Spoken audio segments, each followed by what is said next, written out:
Há uma ilha no Ártico russo, onde é proibido pôr os pés. Não vive lá nenhuma pessoa de forma permanente, apenas o maior berçário de ursos polares do planeta, praias soterradas por 100.000 morsas, uma cidade fantasma congelada e radares secretos da Guerra Fria ainda apontados para o céu. Sob o seu permafrost dormem vírus mais antigos do que a própria história. Os locais chamam-lhe a Ilha dos Mortos. Hoje você vai ver tudo o que os mapas escondem. Esta é a Ilha de Vrangel. O 10º lugar vai para um pedaço de terra quase do tamanho de um pequeno país, sem uma única pessoa que o chame de lar.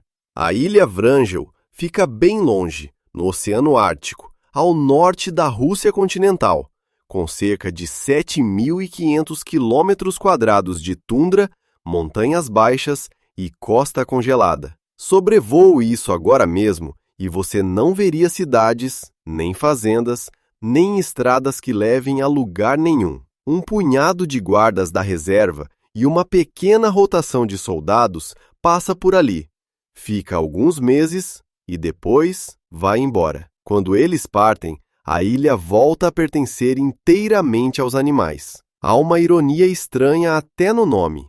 A ilha leva o nome de Ferdinand von Vrangel, um explorador que se convenceu de que aquela terra existia e passou anos procurando-a entre o gelo, mas nunca a encontrou de fato e jamais pisou em suas margens. Outros chegaram até ela muito depois e ainda assim colaram seu nome ali, homenageando um homem por uma descoberta que nunca foi realmente dele. A ilha também carrega a curiosa distinção de ser cortada ao meio pela própria linha onde o leste do mapa encontra o oeste, de modo que, em certo sentido, ela fica em duas metades do mundo ao mesmo tempo, sem pertencer por completo a nenhuma das duas. Mas o lugar mais vazio ainda pode guardar uma das histórias humanas mais barulhentas do Ártico. Em 1921, 5 pessoas desembarcaram aqui com uma missão estranha: reivindicar a ilha para um império distante. 4 deles eram jovens, cheios de confiança. A 5ª era uma pequena mulher inupiate do Alasca, chamada Ada Blackjack. Ela não era exploradora, era costureira, tinha pouco mais de 23 anos e tinha aceitado a viagem apenas para ganhar dinheiro para o filho doente que havia deixado em casa. Ela não sabia caçar, tinha pavor de ursos polares, nunca planejou ser heroína. O plano desmoronou depressa.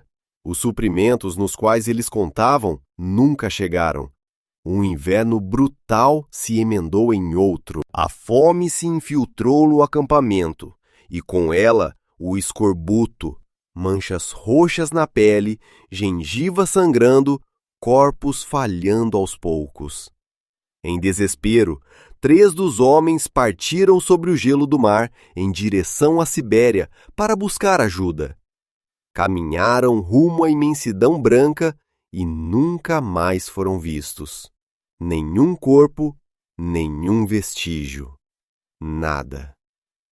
Isso deixou Ada sozinha com o 4º homem, Lorne Knight, que já estava fraco demais para ficar de pé. Ela o alimentava, limpava-o e implorava para que resistisse. Ele morreu na cabana ao lado dela, e num único instante, ela se tornou a única pessoa viva numa ilha do tamanho de uma nação. A maioria das pessoas simplesmente teria se deitado e esperado a morte. Ada se recusou. Ela aprendeu sozinha a disparar um rifle, montou armadilhas e capturou raposas pela carne e pela pele. Quando ursos polares vinham farejando as paredes, ela subia no telhado com o coração martelando nas costelas e os afugentava com tiros na escuridão. Pense no que aqueles meses realmente significaram. Todas as manhãs ela acordava com o mesmo fato esmagador. Não havia ninguém para ajudá-la. ninguém com quem conversar, ninguém que sequer soubesse se ela ainda estava viva. Um tornozelo torcido no gelo, um corte infeccionado, um rifle emperrado no pior momento. Qualquer uma dessas coisas teria acabado com tudo, e ninguém jamais saberia como. Ela não podia se permitir desmoronar, porque não havia ninguém para segurá-la se isso acontecesse. Então ela continuou em movimento, uma tarefa de cada vez, alimentando o fogo, verificando as armadilhas, vasculhando o horizonte branco, mantendo a escuridão à distância pela pura força de vontade. Nada nesse perigo ficou menos cruel no século que se seguiu. Ainda hoje, as pessoas que mantêm a ilha funcionando vivem como hóspedes temporários, sabendo muito bem que não devem se demorar demais. Guardas e pesquisadores chegam de navio ou helicóptero quando a curta temporada permite. Vivem espalhados em pequenas cabanas e marcam os dias por contatos de rádio e pelos movimentos dos ursos lá fora. Eles chegam, trabalham e vão embora antes que o mar volte a se fechar. Nenhuma família criou raízes aqui em anos. A ilha tolera visitantes, mas nunca aceitou ser um lar. No verão de 1923, um navio de resgate finalmente abriu caminho pelo gelo e a encontrou. Magra, com o rosto cavado, mas viva depois de quase 2 anos. Os jornais mais tarde a chamariam de uma Robinson Crusoe feminina. Uma costureira assustada sobreviveu a 4 homens adultos e a ambição de um império inteiro, com nada além de teimosia e habilidade. Caminhe pela ilha hoje e você sente o mesmo silêncio que ela conheceu. O mesmo sol baixo desliza pelo horizonte sem jamais se pôr. Não há voz, não há motor, não há passo além do seu próprio. Um dos últimos lugares verdadeiramente vazios do planeta, vestindo sua própria ausência como um aviso para qualquer um que pense poder domá-lo. O nono da nossa lista é um lugar a que simplesmente não é permitido chegar. Tente ir por conta própria e você será mandado de volta muito antes de sequer avistar a costa.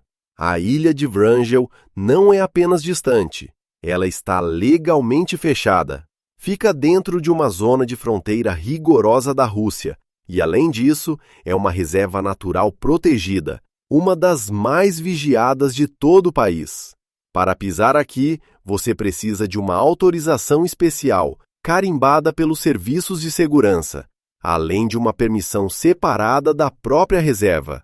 Quase nenhum viajante comum consegue ter esses 2 papéis ao mesmo tempo.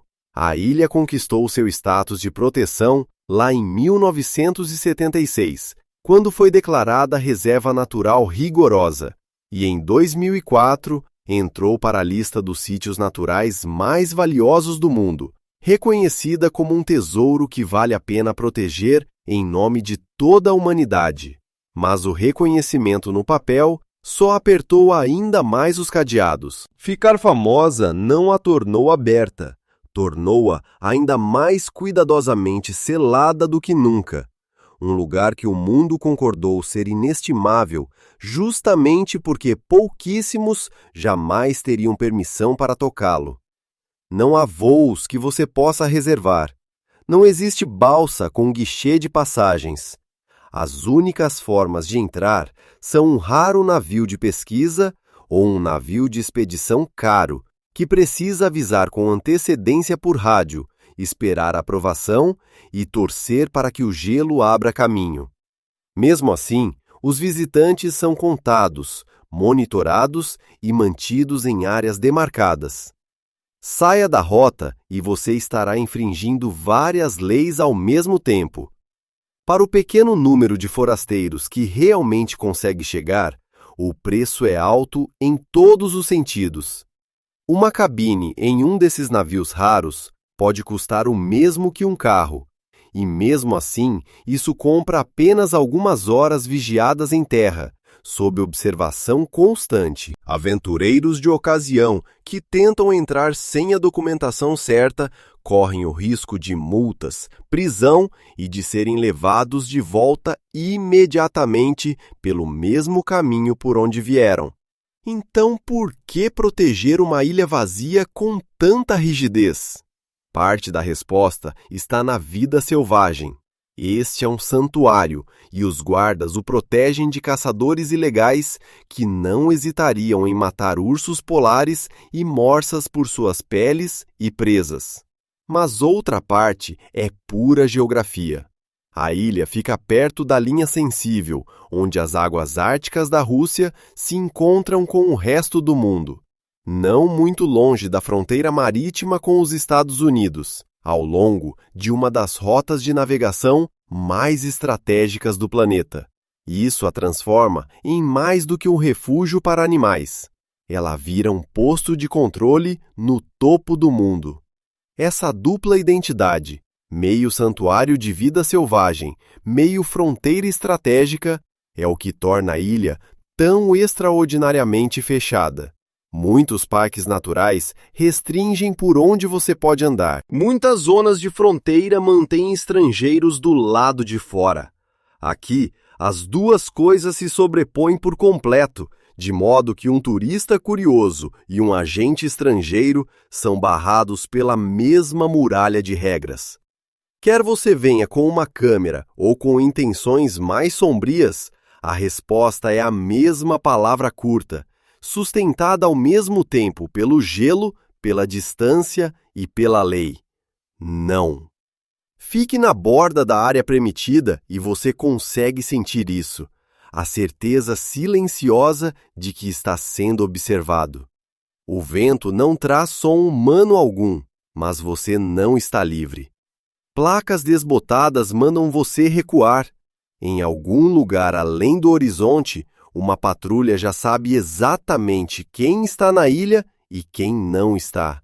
E esse conhecimento pesa sobre seus ombros como uma mão gelada. Para os poucos cientistas sortudos o bastante para conquistar um lugar ali, a recompensa é enorme. Uma paisagem que quase nenhum forasteiro jamais viu. Animais que mal aprenderam a temer um rosto humano. Vales que hoje parecem exatamente como eram há 1000 anos. Mas cada hora desse privilégio vem cercada de regras, rádios e uma pilha de documentos tão grossa quanto um livro. Há algo profundamente estranho em um lugar tão bonito ser tão proibido. A maioria das maravilhas selvagens implora para que você se aproxime. Esta mantém seus portões trancados e seus guardas acordados. E talvez seja exatamente por isso que ela permaneceu tão perfeitamente, tão inquietantemente intocada. Durante décadas, a maneira mais simples de proteger um segredo foi garantir que quase ninguém jamais pudesse olhar para ele. E esta ilha ficou escondida por tanto tempo que a maioria das pessoas nem sequer sabe que ela existe.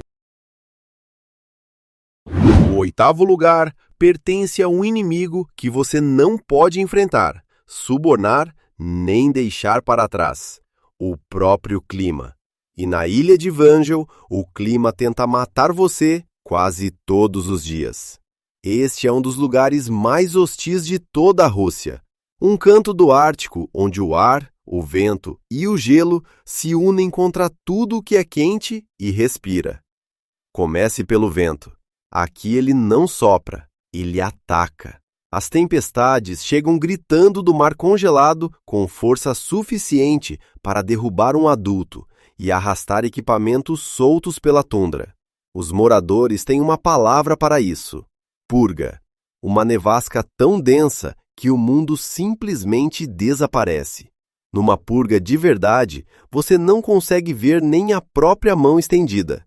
Pessoas já se perderam e congelaram a poucos passos de uma porta, andando em círculos dentro de uma parede branca, sem conseguir encontrar um prédio que sabiam estar bem à sua frente. Mesmo sem uma tempestade completa, a ilha prega peças nos olhos. Em dias nublados, o chão branco e o céu branco se misturam numa única folha vazia, sem horizonte, sem sombras e sem noção de cima ou de baixo. Um whiteout tão completo que os viajantes perdem totalmente a percepção de distância e profundidade. Uma ladeira suave continua invisível até você tropeçar nela. Uma forma escura que parece perto pode estar longe, ou o contrário. Nessa luz plana, sem sombras, os próprios olhos mentem baixinho para você, e a Terra usa essa confusão para te desviar do caminho. Depois vem o frio. No auge do inverno, a temperatura despenca muito abaixo de -30, e com o vento cortando a pele, a sensação é ainda pior. Carne exposta pode congelar em minutos.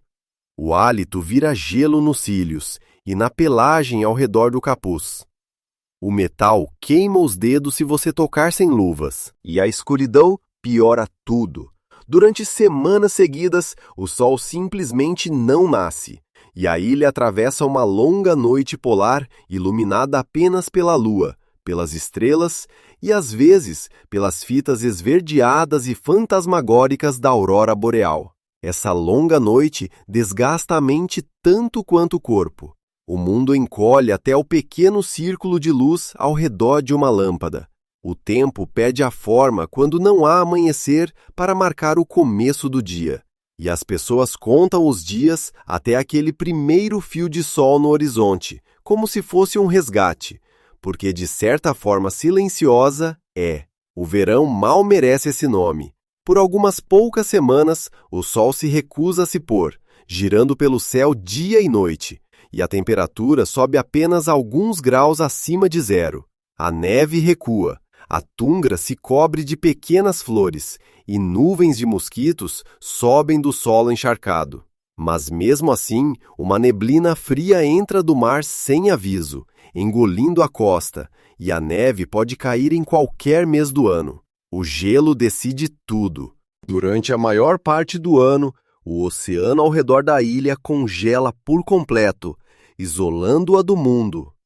Os navios só podem tentar chegar ali numa janela estreita no fim do verão, e mesmo assim, uma mudança no vento pode empurrar o gelo de volta contra a costa e prender uma embarcação por dias. As máquinas sofrem tanto quanto as pessoas. Motores se recusam a pegar no frio intenso. O combustível engrossa como xarope, e borracha e plástico ficam tão quebradiços que se partem.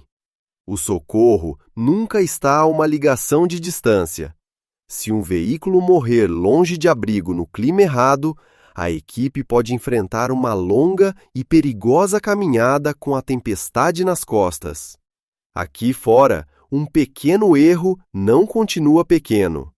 A ilha amplifica cada falha e cobra por elas em uma moeda de congelamento, exaustão e tempo perdido que ninguém pode se dar ao luxo de desperdiçar duas vezes.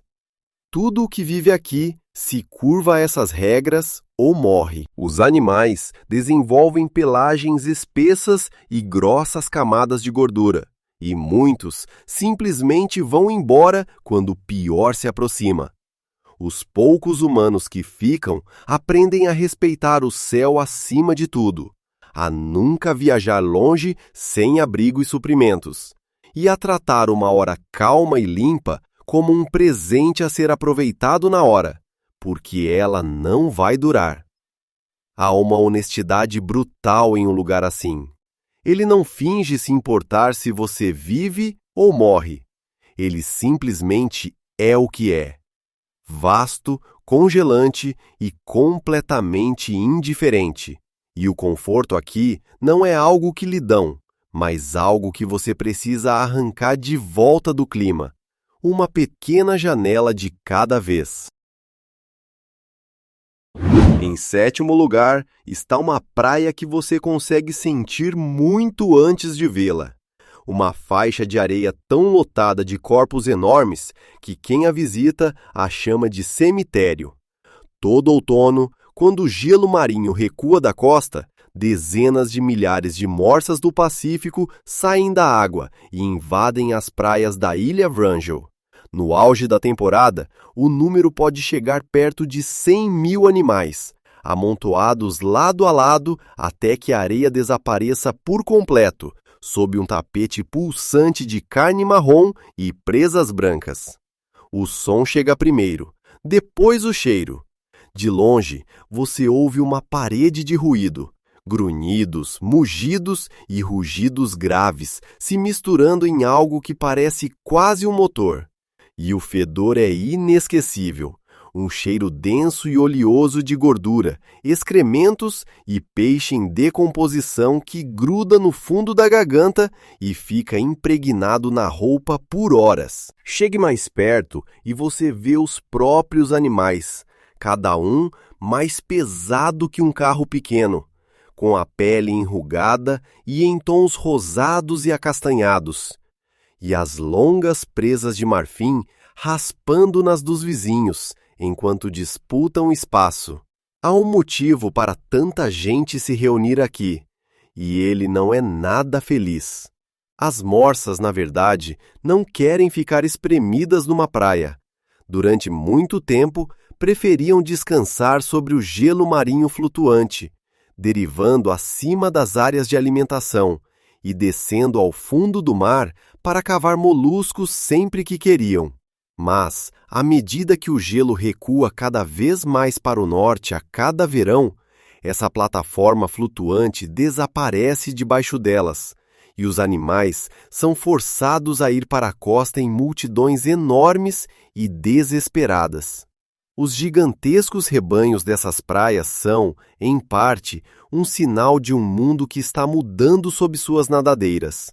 De perto, uma única morsa já é uma maravilha por si só. Essas famosas presas não servem apenas como armas. O animal as usa como ganchos para içar o corpo imenso para fora da água e subir no gelo, e também para abrir buracos de respiração no mar congelado. Os bigodes rígidos no focinho varrem o fundo escuro apenas pelo toque, localizando mariscos em águas turvas demais para enxergar. Em um único mergulho longo, ela pode aspirar milhares de moluscos do fundo. É um corpo moldado com extremo cuidado para uma vida passada no gelo, e é justamente isso que torna a perda desse gelo tão cruel. É esse amontoado que transforma a praia em um cemitério. As morsas são gigantes nervosos. Um barulho repentino, uma ave voando baixo ou o cheiro de um predador pode lançar o rebanho inteiro em pânico cego. Num piscar de olhos, milhares de animais disparam ao mesmo tempo em direção à segurança da água, e no esmagamento, os menores não têm a menor chance. Filhotes e jovens são pisoteados sob toneladas de carne desesperada. Quando a poeira baixa e os sobreviventes voltam para o mar, a areia fica espalhada com corpos quebrados. Em uma única debandada ruim, centenas podem morrer numa só praia em questão de minutos. Esses corpos são a razão pela qual os ursos polares patrulham essas margens como coveiros. Os ursos não conseguem matar com facilidade uma morsa adulta e saudável.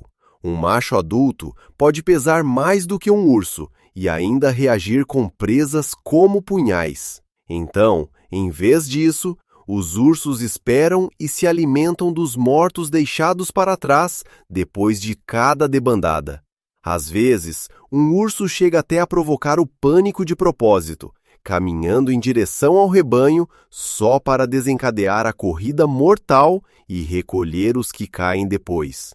Durante semanas, a costa vira um banquete para toda a vizinhança. Os ursos engordam e ficam preguiçosos com a carne fácil. Gaivotas circulam e grasnam lá em cima, rasgando os restos, e raposas avançam para roubar o que conseguem, até que só restem ossos e presas, branqueando sob a luz pálida do verão. Fique perto de um desses locais de descanso e a escala brutal de vida e morte bate de uma vez só. O chão treme sob o peso do rebanho. O ar fica quente com o calor de milhares de corpos apertados uns contra os outros, algo estranho contra o vento gelado. E espalhadas entre os vivos estão as formas imóveis e silenciosas daquelas que não sobreviveram à multidão. Há uma lição dura escrita naquela praia. Esses animais se reúnem em números tão gigantescos para se manterem seguros, mas justamente a multidão que deveria protegê-los se torna a coisa que mata tantos dos seus filhotes. Segurança e perigo usam o mesmo rosto aqui, respirando com a maré, e a areia guarda conta muito depois de o rebanho ter voltado para o mar. O número 6 da nossa lista é o que talvez seja o berçário mais movimentado de todo o mundo natural, uma maternidade escondida, enterrada sob a neve. A Ilha Wrangel tem a maior densidade de tocas de parto de ursos polares encontrada em qualquer lugar do planeta. Numa única boa temporada, até cerca de 400 mães-urso podem cavar nas encostas da ilha para dar à luz, transformando essas colinas congeladas no berço mais importante dos ursos polares na Terra. O antigo povo Chukchi, que conhecia esta costa, até deu à ilha um nome por causa deles, um nome que significa, mais ou menos, o lugar dos ursos polares. Por que tantas mães escolhem justamente esta ilha acima de todas as outras? A resposta é uma combinação rara de dádivas. As colinas acumulam neve profunda e confiável,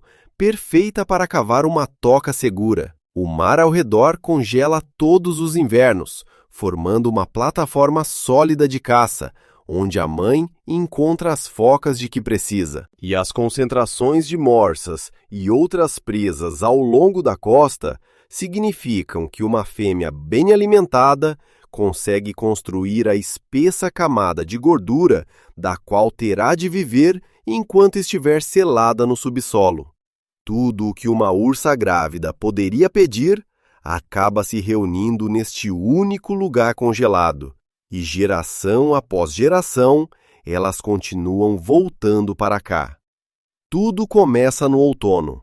Uma fêmea grávida sobe até as encostas cobertas de neve e cava um túnel fundo dentro de um monte de neve acumulada, abrindo uma pequena câmara no final. Ali, ela se fecha e espera passar o pior do inverno, protegida do vento mortal lá fora. No interior, a neve compactada funciona como um cobertor, enquanto o ar do lado de fora uiva a temperaturas muito abaixo de zero. A toca pode permanecer surpreendentemente quente, aquecida por nada além do próprio corpo lento e adormecido da grande ursa.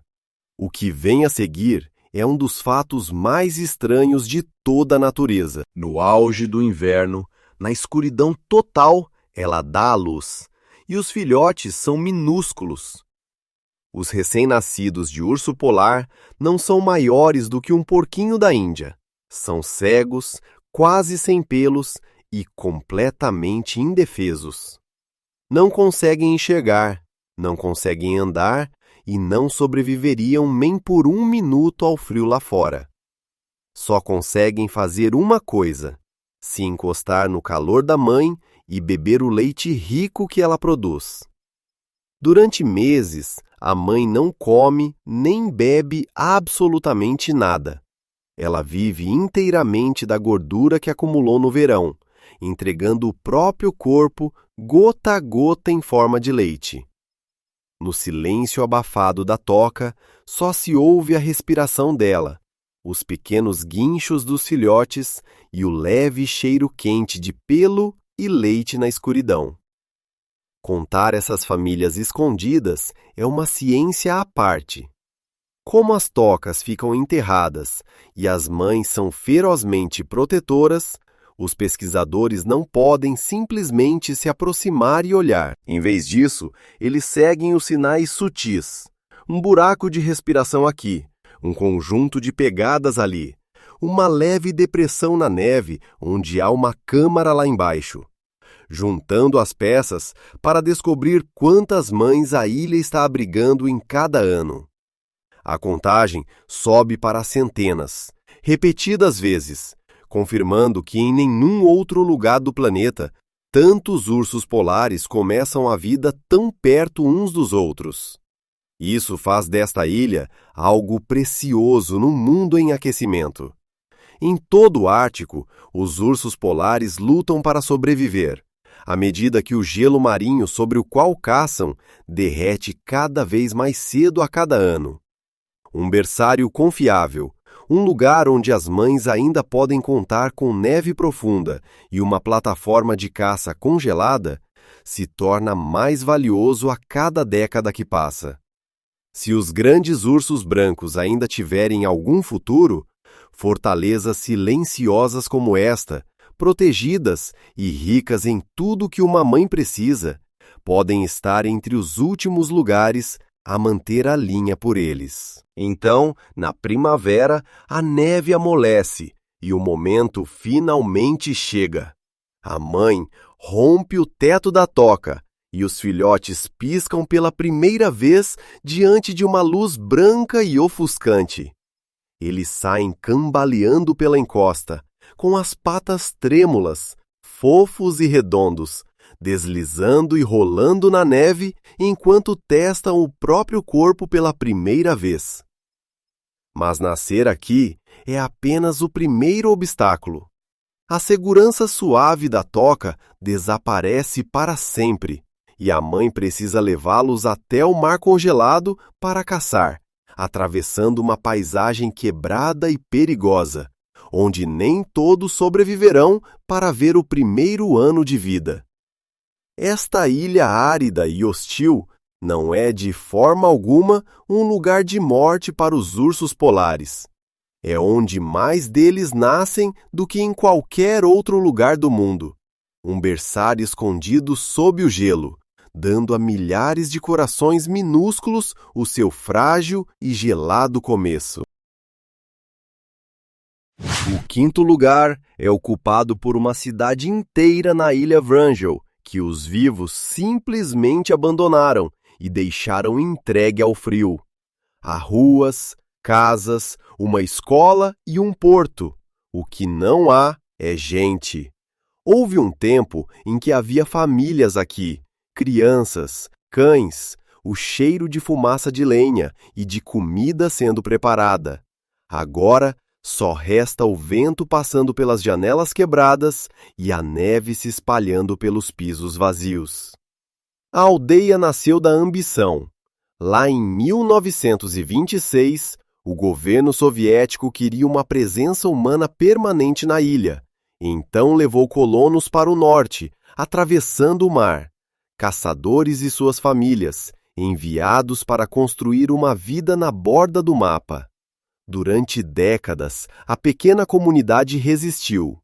Havia uma estação meteorológica enviando relatórios para o sul, uma escola onde as crianças aprendiam as letras, barcos saindo em busca de focas e peixes, e renas cruzando a tundra. Nunca foi uma vida fácil, mas era uma vida de verdade, com luzes quentes brilhando contra a escuridão sem fim. Por um tempo, quase deu certo. Navios de abastecimento chegavam todo verão com farinha, combustível e notícias do continente. Havia uma lojinha, um rádio chiando vozes distantes, e as festas eram celebradas atrás das janelas embaçadas enquanto as tempestades rugiam lá fora. Crianças que nunca tinham visto uma árvore cresceram aqui, achando que nevascas e ursos polares eram simplesmente parte de uma infância normal. Elas deslizavam de trenó pelo longo crepúsculo e adormeciam ao som do vento, na que talvez tenha sido a escola mais isolada de todo o continente. Começar o povoado exigiu coragem de verdade. As primeiras famílias chegaram com quase nada familiar a que se agarrar, a um oceano de distância da cidade mais próxima, numa costa onde o inverno dura a maior parte do ano. Elas tiveram de aprender a terra depressa, ou não sobreviveriam a ela. Onde as focas apareciam, quando o gelo era seguro para atravessar. Como armazenar comida suficiente para aguentar a escuridão. Por algumas gerações, conseguiram algo extraordinário. Uma vida humana comum, com aulas, canções e aniversários, em um dos lugares mais hostis em que alguém pode viver. Mas, aos poucos, a ilha venceu. O custo de manter as pessoas abastecidas aqui era enorme. Cada migalha de comida, cada gota de combustível, cada prego e parafuso precisava ser trazido por navio, numa pequena janela de água livre. Com o passar dos anos, os motivos para ficar acabaram. As famílias foram embora uma a uma, até que, por fim, os últimos moradores arrumaram o que conseguiam carregar, embarcaram num navio e a aldeia silenciou para sempre. A natureza tomou conta no instante em que eles partiram. Sem ninguém para remover os montes de neve ou consertar os telhados, a neve entrou à força, se acumulando nos corredores e soterrando os móveis onde estavam. A água congelou e rachou as paredes. As portas incharam, emperraram ou caíram das dobradiças. O ar salgado corroeu cada pedaço de metal exposto, até tudo virar pó. Passei por ali hoje e parece que as pessoas desapareceram no meio de uma frase. Panelas ainda estão sobre fogões frios. Casacos pendem em ganchos ao lado de portas que já não fecham. Um calendário continua preso na parede, congelado em um mês de décadas atrás. O desenho de uma criança está enrolado no chão de uma sala de aula vazia. Máquinas enferrujadas tombam nos quintais, com o metal riscado de laranja, os motores travados há anos. Cada som que você faz ecoa alto demais no vazio, e a cada inverno os prédios afundam um pouco mais, enquanto a tundra sobe um pouco mais pelas paredes. E a cidade ganhou novos moradores. Ursos polares vagam pelas ruas congeladas como se fossem donos delas. E agora são mesmo. Um urso empurra com o focinho uma porta caída e sobe os degraus de uma casa onde uma família jantava, farejando os cômodos, enroscando-se para dormir num piso apodrecido. Raposas trotam pelo meio do que antes era a rua principal. Há uma tristeza particular pairando sobre o lugar assim. A tristeza de um esforço que não levou a nada. Pessoas dedicaram anos da própria vida a esse chão gelado, criaram filhos sob esses telhados, e no fim, o Ártico simplesmente as apagou em silêncio. As casas ainda estão de pé, mas o vento que passa por elas soa quase como um longo suspiro cansado por tudo que um dia esteve vivo aqui. O quarto lugar leva soldados armados para uma ilha governada por ursos, e ninguém de fora vai dizer exatamente por quê. Nos últimos anos, a Rússia vem reconstruindo discretamente sua presença militar em todo o Ártico, e a ilha Vrangel se tornou uma das peças desse tabuleiro. Há cerca de uma década, no meio de 2014, surgiu aqui um novo posto avançado, uma base compacta e autossuficiente, feita para sobreviver à noite polar, com radar, alojamentos e um pequeno destacamento de tropas estacionado no topo do mundo.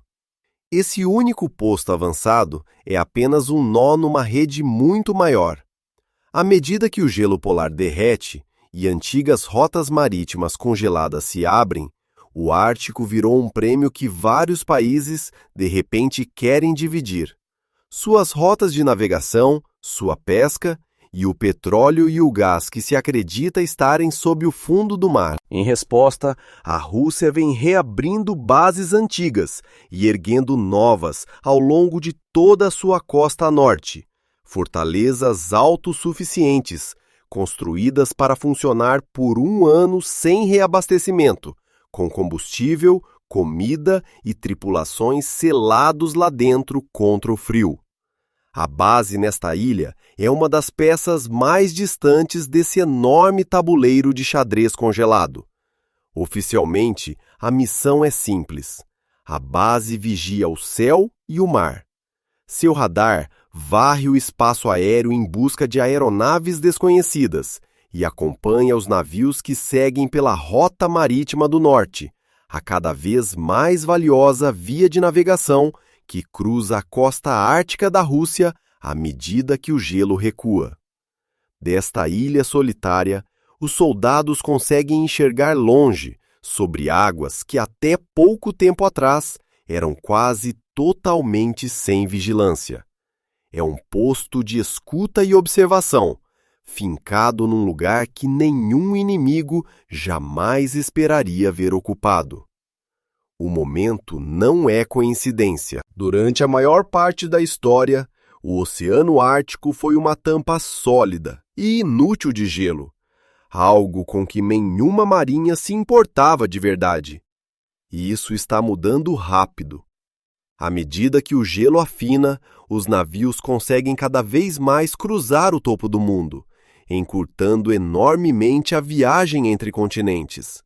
E quem controla essas novas rotas controla algo de valor imenso.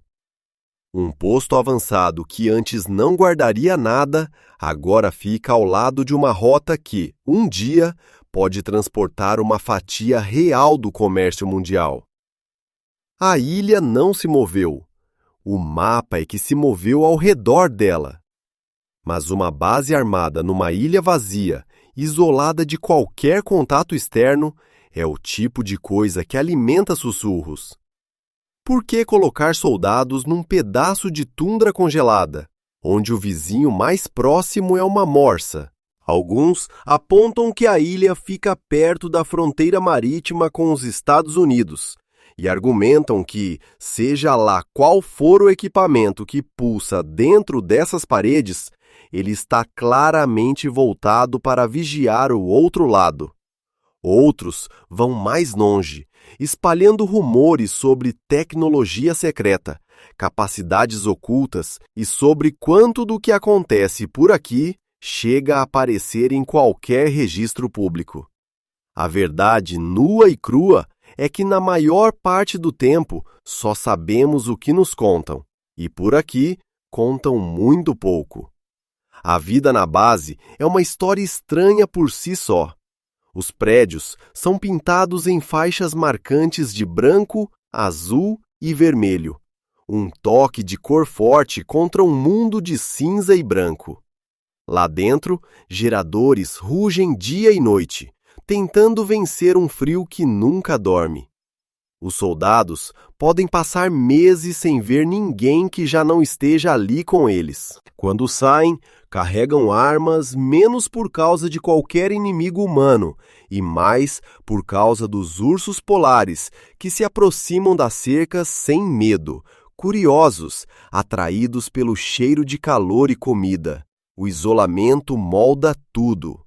Os suprimentos precisam ser estocados para durar os longos meses em que nenhum navio consegue romper o gelo e nenhum avião pode pousar com segurança. Uma lesão grave ou uma máquina quebrada não pode simplesmente ser resolvida com um pedido de socorro. A ajuda real mais próxima pode estar a dias de distância, se o tempo permitir. E por aqui, o tempo raramente permite alguma coisa. Seja qual for a verdade completa sobre essa base, a própria existência dela já diz muito. Um país não gasta uma fortuna para enfiar soldados numa rocha congelada, se não acredita que essa rocha importa. E como quase nada sobre o lugar é confirmado, o vazio acaba sendo preenchido por teorias. Até onde vai, de fato, o alcance do radar? O que mais pode compartilhar aquelas paredes, além da tripulação e dos suprimentos? Num lugar fechado para qualquer olhar de fora, protegido por lei e por centenas de quilômetros de gelo, quase tudo pode ser imaginado e quase nada pode ser verificado. Talvez esse seja, no fim das contas, o verdadeiro motivo para esconder um segredo no topo do mundo. Aqui em cima, ele continua sendo segredo. O terceiro lugar da nossa lista é o destroço de uma guerra que nunca chegou a acontecer de verdade. Aço enferrujado por onde o vento ainda assobia. Resto de décadas que todo mundo temia que terminassem em fogo. Muito antes de a base mais nova sequer ser construída, o Ártico Soviético já estava salpicado de estações de monitoramento, e postos avançados como os que ficavam nesta ilha e ao redor dela faziam parte de uma vasta rede secreta estendida pelo topo do mundo. A função deles, durante as décadas tensas da Guerra Fria, era encarar sem parar o céu vazio e esperar por um ataque que todos temiam e ninguém queria. A lógica era assustadora justamente pela simplicidade. Se alguma guerra começasse entre as grandes potências, o caminho mais curto para bombardeiros e mísseis passava direto pelo Polo Norte, bem sobre essa fronteira remota e congelada. Então, os dois lados encheram o Ártico de radares e postos de escuta. Olhos eletrônicos que não piscavam, feitos para captar o primeiro sinal de um ataque e ganhar alguns minutos preciosos de aviso. Para imaginar como isso funcionava, pense numa corrente desses sentinelas esticada bem no topo do globo, cada um varrendo seu pedaço de céu e passando a vigilância ao próximo, de modo que nada pudesse cruzar o polo sem ser visto. Viver em um posto desses era uma tarefa estranha e tensa. As equipes passavam meses em espaços apertados, encarando telas luminosas em turnos que nunca terminavam de verdade, caçando qualquer ponto no radar que significasse o começo do impensável. Na maioria dos dias, não acontecia absolutamente nada. O perigo era justamente esse. Em qualquer dia, sem aviso, podia acontecer, e o sigilo era profundo. As pessoas que serviam ali não podiam dizer às famílias exatamente onde estavam nem o que faziam. Havia instalações inteiras que nunca apareciam em mapa público algum. Pense no quão estranho era esse tipo de vida. Um jovem podia passar 1 ano ou mais da juventude num quarto de metal na beira do mundo, vigiando uma tela em busca de uma forma que significaria o fim de tudo. Proibido de contar a qualquer pessoa para onde tinha ido. O único propósito dele era perceber justamente a coisa que todo ser humano no planeta rezava para nunca acontecer. O sucesso significava mais um dia silencioso. A medida de um bom posto ali era que nada daquilo para o qual você foi treinado a detectar jamais aparecesse. Que o terrível ponto na tela continuasse, para sempre, sendo só um medo. Parte daquele equipamento ainda está de pé, apodrecendo devagar no sal e no frio. Torres esqueléticas se inclinam contra o céu cinzento. Antenas parabólicas, meio desabadas, apontam para lugar nenhum. Bunkers baixos de concreto ficam meio engolidos pela neve que deriva, com as portas pendendo abertas para a escuridão, o interior arrancado ou abandonado. Quando o vento atravessa as velhas estruturas de metal, ele produz um assobio baixo e melancólico, uma canção fantasmagórica sem cantor, espalhando-se por uma paisagem onde já não resta ninguém para ouvir. Tropeçar numa dessas estações esquecidas hoje é como se sentir um invasor no pesadelo de outra pessoa. Cabos serpenteiam pelo chão e desaparecem na escuridão. Velhos mostradores desbotados ainda ocupam seus lugares, esperando mãos que nunca voltarão. A neve entra pelas frestas do telhado e se deposita sobre a maquinaria como um sudário. E é aí que as perguntas começam a se multiplicar. O que exatamente essas estações rastreavam? Quanto do que coletavam alguma vez foi admitido ao público? Num lugar tão fechado, tão longe de olhos curiosos, segredos duram bem. Alguns acreditam que esses postos faziam muito mais do que simples alerta antecipado, que ouviam, observavam e registravam de maneiras que nunca foram escritas em nenhuma história oficial. Se isso é verdade ou apenas a imaginação preenchendo um silêncio vazio, ninguém de fora pode dizer com certeza, e os homens que sabiam disso já se foram há muito tempo. Quando o grande impasse finalmente perdeu força e os orçamentos secaram, muitos desses postos foram simplesmente desligados e deixados onde estavam, remotos demais e caros demais para desmontar. Os segredos saíram pela porta com a última equipe e os prédios foram abandonados ao gelo, com suas histórias ainda trancadas lá dentro. Ficar entre essas ruínas é uma experiência realmente inquietante. Você está olhando para os ossos físicos de um medo que um dia tomou conta do planeta inteiro. O terror de que, a qualquer momento, o céu sobre esse gelo se enchesse de fogo. Essas máquinas enferrujadas foram construídas por pessoas convencidas de que o fim poderia chegar a qualquer hora, e elas concentraram toda a atenção no horizonte, esperando por isso. O ataque nunca veio. As pessoas foram embora, e as máquinas ficaram para trás, ainda voltadas para o mesmo céu gelado, mantendo uma vigília que já não tem mais sentido. Monumentos silenciosos e imóveis de uma guerra de nervos, guardando um inimigo que nunca apareceu. O vice-campeão da nossa lista está escondido sob o solo congelado, naquela parte da ilha que está, aos poucos, despertando em silêncio. Durante dezenas de milhares de anos, o permafrost aqui manteve tudo preso num congelamento profundo.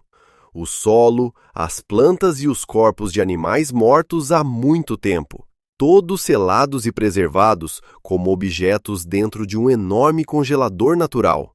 Mas o Ártico está aquecendo mais rápido do que quase qualquer outro lugar do planeta, e agora esse terreno ancestral está começando a descongelar, e ninguém sabe ao certo o que está vindo junto com ele.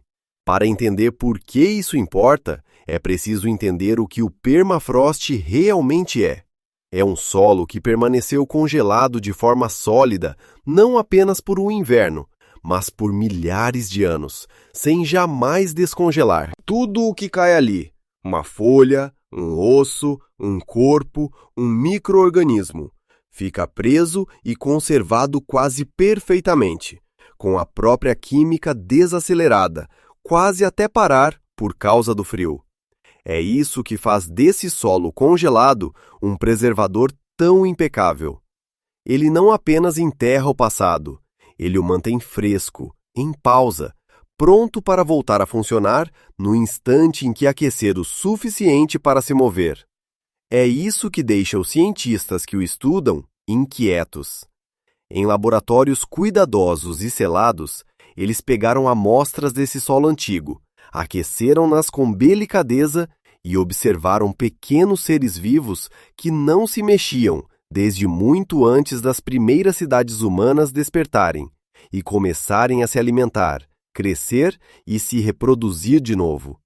Vida que ficou em pausa por mais tempo do que toda a nossa história registrada, simplesmente retomou de onde parou indiferente às eras que passaram por cima dela. Se o frio consegue manter um ser vivo em suspensão perfeita por tanto tempo, então a Terra sob esta ilha é menos um cemitério e mais um vasto arquivo congelado. E só agora, ao aquecer, está começando a se abrir.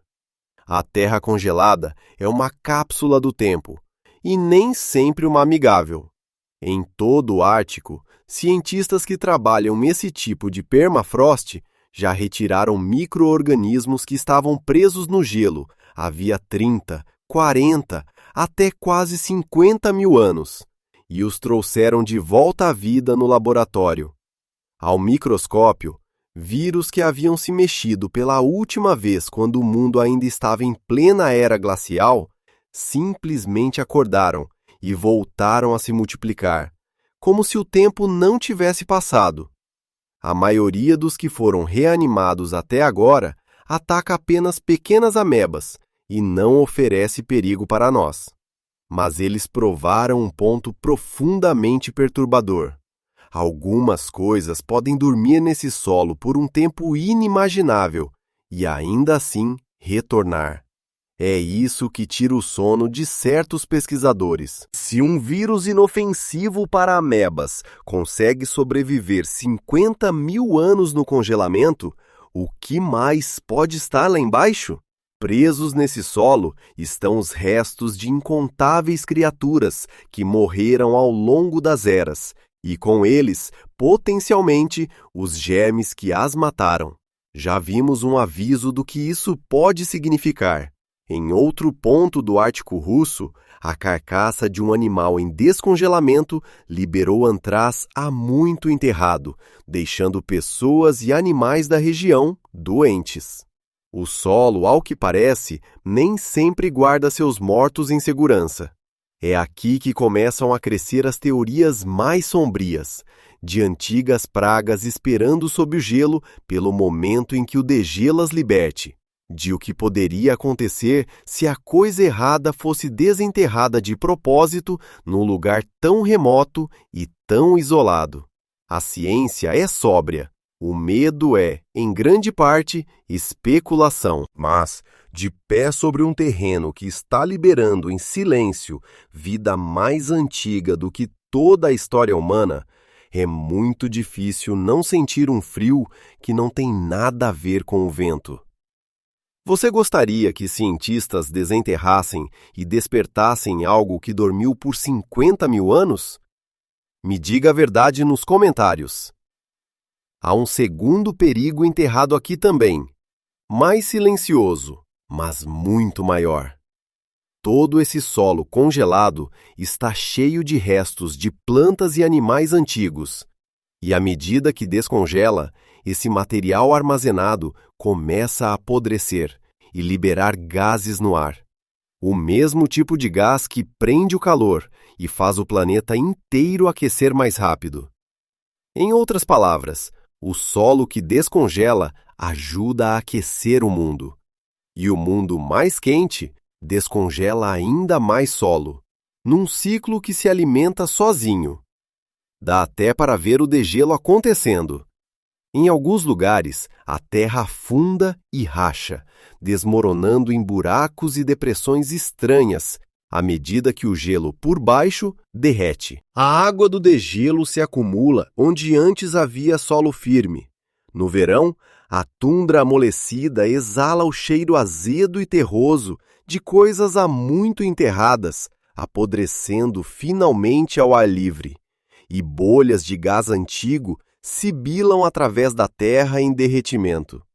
A ilha está soltando o fôlego que vinha prendendo desde antes de os humanos construírem uma única cidade. Seja lá o que realmente exista lá embaixo, o congelamento que o guardou por tanto tempo está finalmente afrouxando o domínio. Talvez nada perigoso jamais saia rastejando desse solo. Talvez o pior que o degelo liberte sejam alguns micro-organismos inofensivos e um mau cheiro. Mas a resposta honesta é que não sabemos ao certo. E essa incerteza, enterrada sob uma ilha em aquecimento na borda do mundo, é exatamente o que torna este lugar silenciosamente, de verdade, assustador.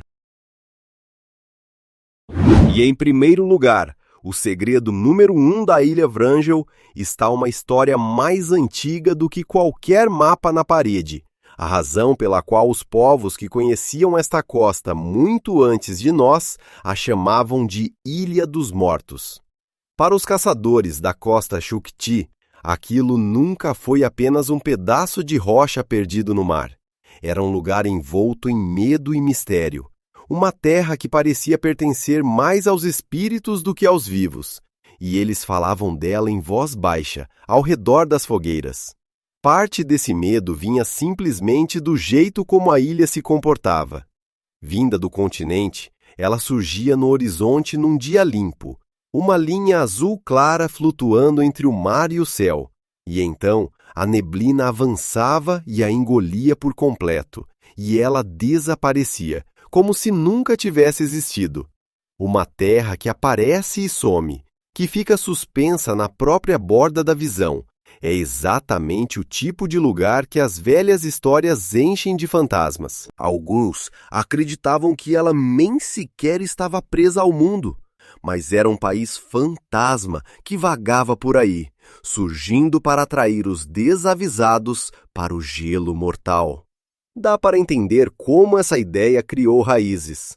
Para povos que liam o mundo por meio de histórias e espíritos, e não de mapas e instrumentos, uma terra que ia e vinha do campo de visão exigia uma explicação, e uma explicação sobrenatural combinava perfeitamente com o que os olhos estavam mostrando. E os olhos deles não estavam totalmente enganados.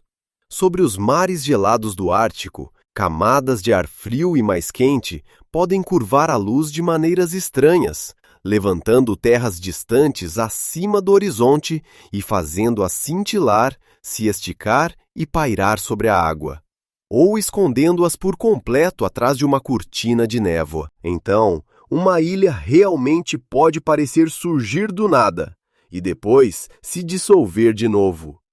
Uma ilusão do ar congelado, que a ciência hoje consegue explicar, mas que, para qualquer um olhando da costa, devia parecer exatamente magia. A lenda e a verdade estavam encarando a mesma coisa. Depois havia os que iam e não voltavam. Para chegar à ilha, os caçadores precisavam atravessar uma vasta faixa de gelo marinho traiçoeiro e instável. E a travessia podia matar de dezenas de maneiras. Uma rachadura súbita, uma abertura de água negra, uma tempestade arrancando o gelo debaixo dos pés. Homens partiam em direção àquela linha azul no horizonte e simplesmente nunca mais eram vistos. O destino deles permanecia desconhecido. Para os que ficavam, era como se a própria ilha tivesse estendido a mão e os levado. Um lugar que engole pessoas inteiras ganha um nome sombrio, e este ganhou muitas vezes. Os animais também alimentavam a lenda. Era conhecida como a terra onde os grandes ursos polares se reuniam, mais deles do que em qualquer lugar que alguém pudesse citar, dominando o gelo sem medo nenhum dos humanos.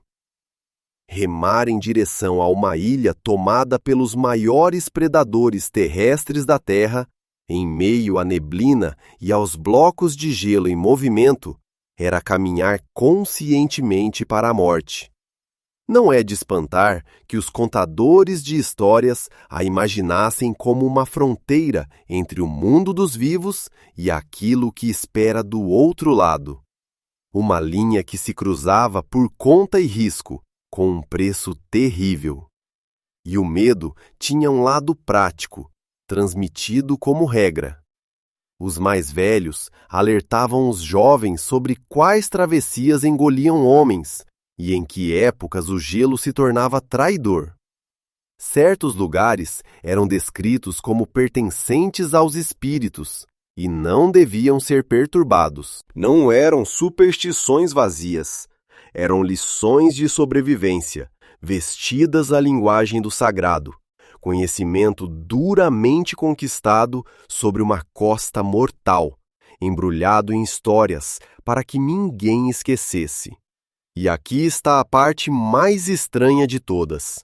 O medo não era tolice. Tudo nesta ilha mostra que os antigos caçadores a liam corretamente.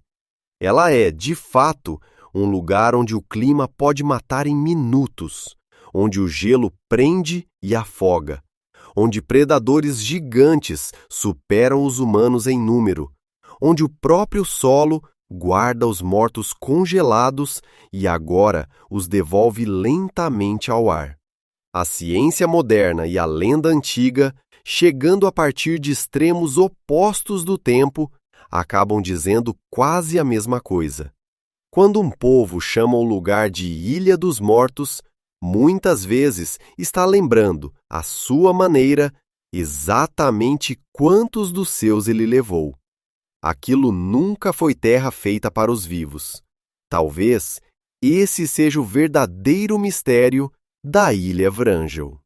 Ela continua lá, no topo congelado do mundo, proibida, guardada e quase impossivelmente vazia. Um pedaço de terra onde as mães urso dão a luz sob a neve, onde 100.000 morsas trovejam contra a costa, onde segredos enferrujam no vento e algo antigo se agita sob o gelo.